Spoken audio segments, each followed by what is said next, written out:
Hello दोस्तों, जय श्री राम। स्वागत करता हूं आप सभी का एक बार फिर से आपके अपने चैनल शेखर वाइस स्टोरी में। दोस्तों, कलयुग के बाद का युग कैसा होगा दर्शकों, ये तो आप सभी जानते हैं कि हिंदू धर्म ग्रंथों में काल यानी समय को 4 युगों में बांट गया है। सतयुग, त्रेतायुग, द्वापर युग और कलयुग। अभी हम लोग कलयुग में जी रहे हैं। कलयुग यानी एक ऐसा युग जिसमें मनुष्य जाति का मन असंतोष भरा हो, सभी मानसिक रूप से दुखी हो, धर्म का सिर्फ 1/4 अंश रह गया हो। वर्तमान परिस्थिति में ये चरितार्थ होता हुआ दिख रहा है। आज चारों ओर अहंकार, प्रतिशोरोथ, लालच और आतंकी दिखाई देता है। कलयुग कितना बचा है अभी? पुराणों में कलयुग को मनुष्यों के लिए सराफ के माना गया है, लेकिन दोस्तों, क्या आपने कभी सोचा है कि कलयुग कब शुरू हुआ या फिर इस सार्पित युग का अंत कब होगा और उसके बाद कौन से युग आएगा? तो आइए जानते हैं कलयुग के बाद का युग कैसा होगा। कलयुग के बाद का युग कैसा होगा? धार्मिक ग्रंथों के अनुसार युगों के परिवर्तन का ये 22वां चक्र चल रहा है।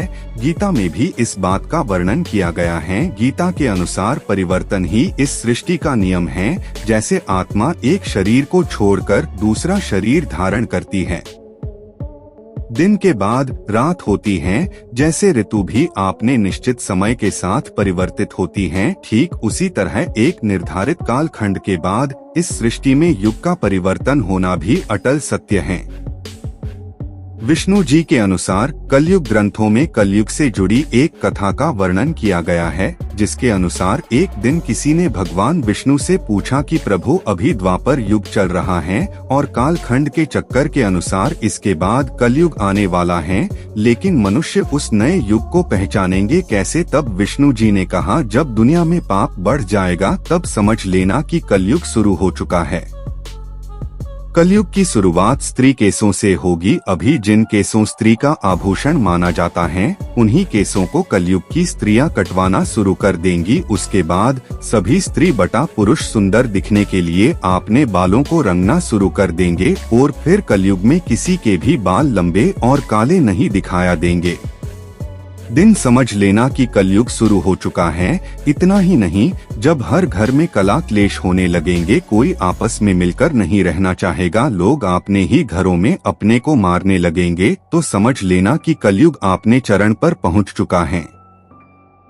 उसके बाद में शिव और ब्रह्मा एक हो जाएगा और फिर जब कलयुग हम सब पर हावी हो जाएगा तो हम तीनों मिलकर इस युग का अंत कर देंगे और एक नई युग की शुरुआत होगी, जहां सब कुछ फिर से नए से शुरुआत होगा।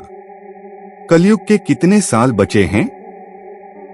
हिंदू धर्म ग्रंथों के अनुसार कलयुग का काल 4,32,000 साल लंबा है और अभी कलयुग का प्रथम चरण ही चल रहा है। ऐसा माना जाता है कि कलयुग का प्रारंभ 3102 ईसा पूर्व से हुआ था, जब 5 ग्रह मंगल, बुध, शुक्र, बृहस्पति और शनि मेष राशि पर 0 डिग्री पर हो गए थे।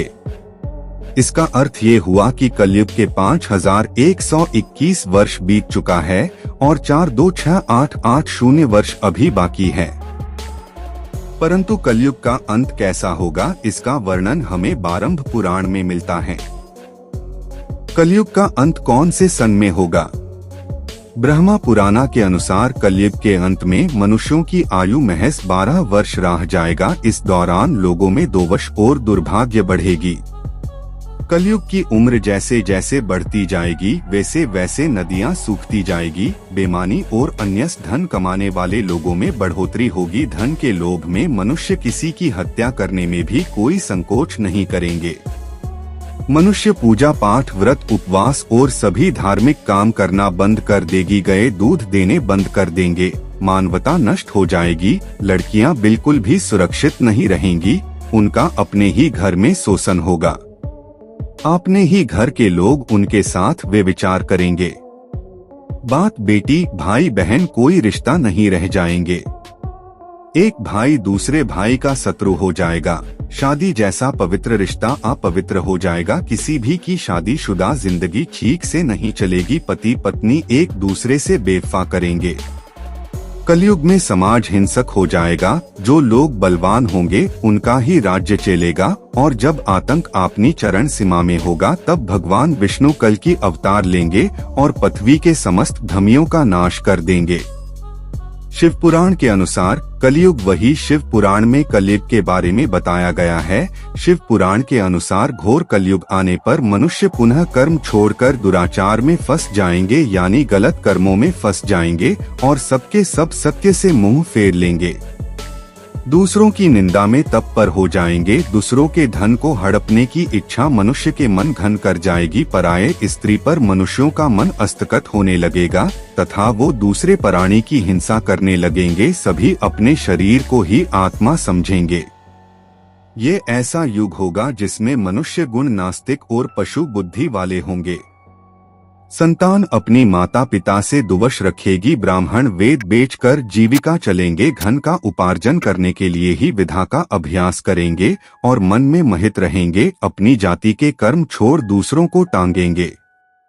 दोस्तों, आज शिव पुराण में वर्णित ये सारी बातें सच में घटित होती हुई दिखाई दे रही है, जबकि कलयुग ने अभी सिर्फ 5000 साल पूरे किए हैं और इसे समाप्त होने में अभी लाखों वर्ष बाकी हैं। तो जरा सोचिए, कलयुग जब अपनी चरण सीमा पर होगा तो उस समय क्या होगा। इसके अलावा भगवान शिव ने बताया है कि कलयुग का अंत कैसा होगा, जिसके वर्णन महाभारत में किया गया है। घोर कलयुग में क्या होगा।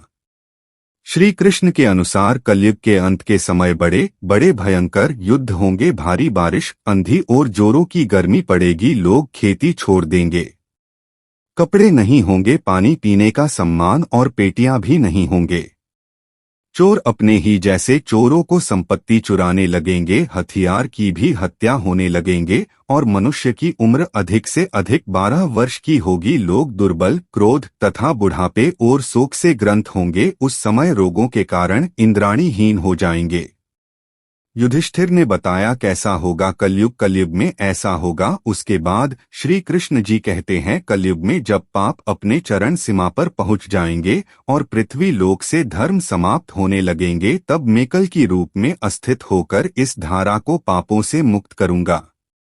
और उसके बाद जो नया युग आएगा सतयुग कहलाएगा, अर्थात सृष्टि युग परिवर्तन का 12वां चक्र पूरा करके 23वें चक्र में प्रवेश करेगी और फिर से नवयुग प्रारंभ होगा, जो सतयुग के नाम से जाना जाएगा। सतयुग की कहानी।